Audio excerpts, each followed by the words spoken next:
আজ এক কাণ্ডই করেছি। দেখুন কি করেছি বলছি। তার আগে বলে নিই, আমি মলি ভট্টাচার্য, অবসরপ্রাপ্ত একজন শিক্ষিকা। সব ভুলে যাচ্ছি অবসর জীবনে, কি বলবো, আগেও ভুলে যেতাম, এখন তো আরও ভুলে যাচ্ছি। এখন চা করতে এসে সন্ধ্যা 7টার সময় আমার হাজবেন্ড বলছে, কি গো তুমি তো চাও করনি আজকে। আমি বলছি হ্যাঁ হ্যাঁ তাই তো, 7টা বেজে গেছে। ওই চা করে, আজকে ও করেনি, আমাকে করতে বলেছিল, আমি ভুলে গেছি। এদিকে চা করতে যাব এই সময় হাজবেন্ড বলছে, কি গো তুমি আজকে কচুর শাক এনেছিলে? আমি যে হ্যাঁ, এ বাবা স্কুটির মধ্যে রয়ে গেছে। সে স্কুটির থেকে কচুর শাক বার করে এনে দিয়েছে। মানে স্কুটি খুলতে গিয়ে কচুর শাকটা দেখেছে, পুরো পোটলা ধরা ওরকমভাবে পড়ে রয়েছে। আমার চা করা মাথায় উঠছে, আমি বলছি, আগে দাও, এত কষ্ট করে কাটিয়ে এনেছি, আর এটাকে যদি আমি এখন না করি গতি, তাহলে এটা পুরো নষ্ট হয়ে যাবে। তাই ওইদিকে কচুর শাকটা ভাপাতে বসিয়েছি নুন দিয়ে। আর তারপর ওটাকে করব কি, ঝুড়ির মধ্যে ঢেলে রাখবো, ঠান্ডা হলে সকালবেলা কৌটোয় ভরে ফ্রিজে রেখে দেবো। তাহলে আর নষ্ট হওয়ার কোনো চান্স থাকবে না। আর এদিকে দেখুন, আমার থেকে কিছু জিনিস অর্ডার করেছিলাম, সেটাও চলে এসছে অনলাইনে। আর এই যে দিয়ে গেল সব পুরো জিনিসগুলো, আর সংসারের যা প্রয়োজনীয় জিনিস সেসবই এনেছি। আর সব থেকে বড় কথা কি, আমি না আজকাল ভীষণ ভুলে যাচ্ছি।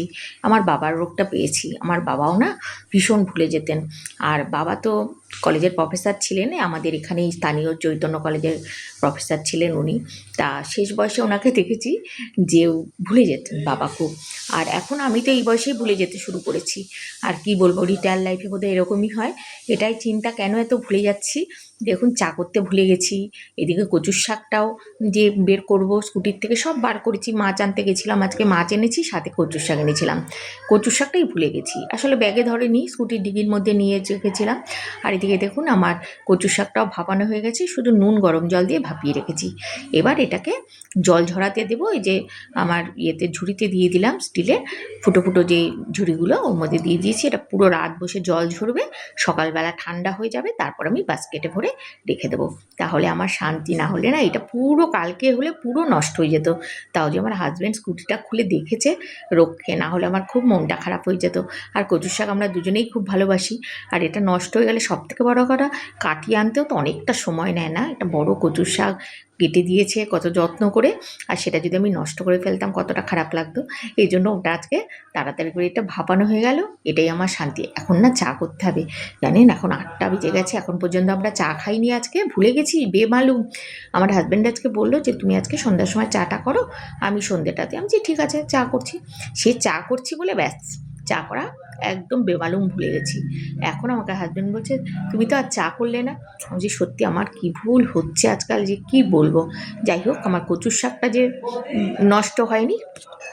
রান্নাঘরের কাজ শেষ, এবার চা বসাতে হবে।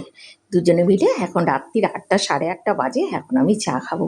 কি আর করব, এক কাজ করতে গেলে আর এক কাজে লেট হয়ে যায়, এটাই তো খুব নর্মাল ব্যাপার, কি আর করা যাবে। রান্নাঘরটা একটু পরিষ্কার করে নিলাম। রান্নাঘরে আসলে তো একটু না একটু নোংরা হবেই, এদিক ওদিক। আর আমার তো একটুখানি পরিষ্কার করা বাতিক আছে বলতে পারেন। আমার হাজব্যান্ড তাই বলে যে তোমার বাতিক, যাই হোক এটাই হয়তো। আর আমরা এই যে দেখুন চাটাও করে নিলাম দুজনে মিলে, এখন রাত সাড়ে 8টার সময় চা খেতে বসেছি। যাই হোক, আপনাদের ভিডিওটা কেমন লাগলো, যদি ভালো লাগে অবশ্যই একটা লাইক করে দেবেন। আর আবার আসছি খুব শিগগিরই নতুন কোনো ভিডিও নিয়ে। সবাই খুব ভালো থাকবে, সবাইকে অনেক ধন্যবাদ।